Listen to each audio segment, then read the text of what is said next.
The following program contains mature subject matter. Viewer discretion is advised. Now, back to Access Tech Live.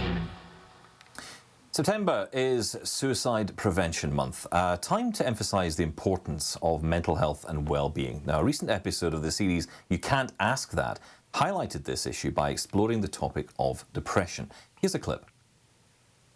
Depression is a lot to do with the trauma that occurs in our past, and it holds us captive. I think I'm depressed as well because there's some neurochemicals that don't work as they should function. I was 8 years old the first time I attempted to take my life. I tried to hang myself, and you know, when I look back at it now, I still get choked up. I still can feel the same feelings. My arc of depression really started to spike into my 40s, and at 47, I did attempt to take my life. So I was given a second chance, and I was very uncomfortable with that second chance and didn't believe that I deserved it. Believe it or not, I'm quite an optimist. That's been the challenge with being depressed, is that you're always hopeful of these greater glories and better outcomes, but until you equip yourself with the tools properly, it's easy to remain in that negative mindset. That was Jason Tyler-McLean, one of the many individuals who appeared in that very powerful episode of You Can't Ask That, which is available now on AMI+. Jason is an author, a speaker, and an educator who uses his lived experience to help others and raise awareness about mental health issues. Jason, welcome to Access Tech Live. Hey, thank you very much for having me. Jason, you've been open about your personal battle with depression and suicide, which is the leading cause of death among young Canadians. And over 4,000 people die by suicide in Canada every year. How did those stats resonate with you, given your own experience? I still, those stats, of course, they're heartbreaking. Just to start, obviously, the amount of people that are taking a very permanent solution to sometimes very temporary problems is staggering. Those numbers are underestimated, in my opinion, as well, because they don't include drug overdoses and other forms of people maybe doing a slow burn attempted suicide. But it resonates deeply with me. I mean, I could have become one of those statistics myself, and because of that, I've used that as sort of the fuel for my fire to really ignite other people's minds by sharing my story, my lived experience coming off of and out of depression and a suicide attempt myself, in which I survived, and being able to really articulate a lot of the depth of that darkness, so other people that are going through it might find a bit of light and be able to follow that path out. Jason, mental health issues, particularly among men and people with disabilities, are often surrounded by stigma, which can make it really difficult for individuals to speak out. How do you think that stigma affects other people who struggle with depression, and what changes do you see in Canada to address these challenges?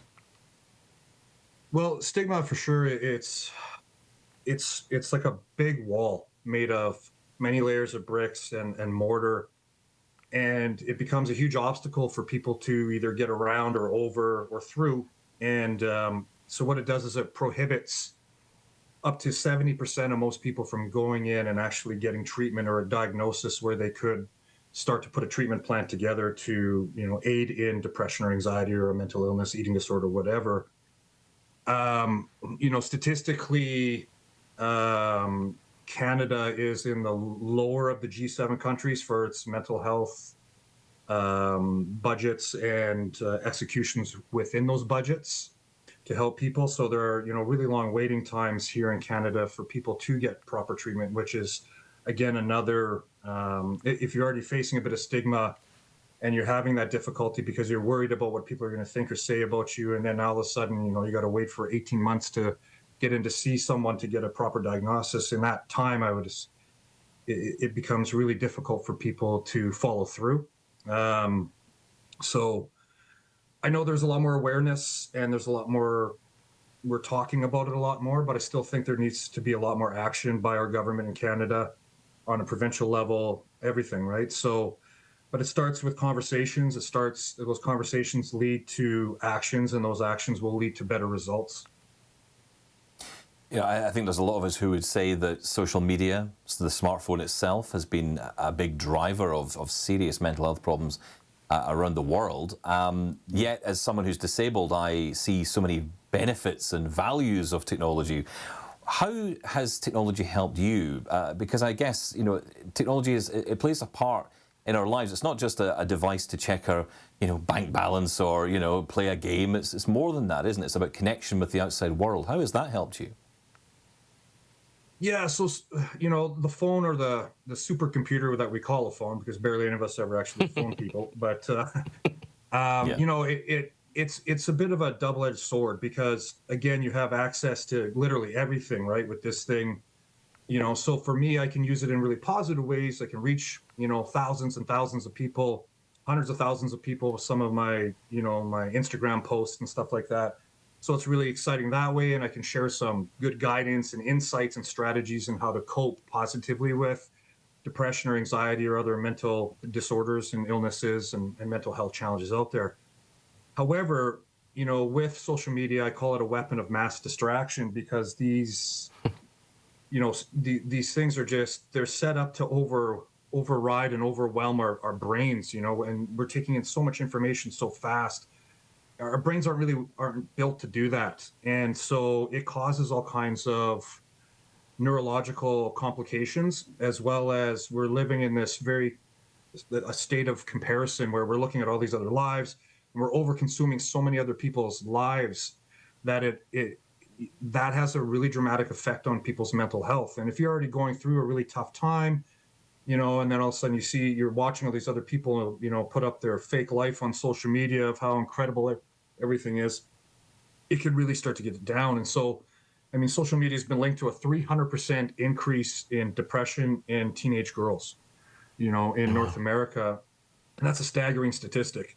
And you look at all the different, things at the fingertips where it's able to type in anything you want and search it. The majority of people they're not necessarily looking at things that are going to better their life a lot of the time. Some do for sure. But a lot of people are, again, trapped into the celebrities and the influencers and all this kind of stuff, which project very unrealistic standards of life, beauty, acceptance, and that. So, there's a good and a bad side to it. I emphasize the good. I concentrate all my efforts into a positive approach on social media. And of course, obviously with everything that comes with technology and the phones, I'm able to be able to get, back to people sooner and all these different things if they're in a crisis or something like that. Yeah. Yeah, it's interesting because, as you said, it's a good and a bad double-edged sword, right? And when you look at some of the good, for example, you look at the rise of mental health apps, online therapy platforms and support networks that are online. Do you think those tools are truly helping people who need it? And I'm curious what your experience with those are. It comes down to the individual, right? Because you can put everything in front of somebody, and if they're not willing to do the work to get the result, those resources can become useless. In my opinion, I think they're incredible. There's so many there's apps that you can work with your own mental health, and they have different positive books that they encourage, and they have different ways to track different things and how you eat and all the your activity physically. Did you get out in nature? And so they give you these nice reminders, and that technology side of it is really powerful and really positive. But again, it's always on the person. And sometimes, I can speak from my experience when I was very depressed and suicidal. I didn't want anything to do with anyone or any of those sort of things. And, it's all in the presentation, I think. So, some of them I've spent many hours, going through different ones, different apps and different sites. And some of them are really easy to navigate and they're not, overly intrusive. And so you feel a little more comfortable on them.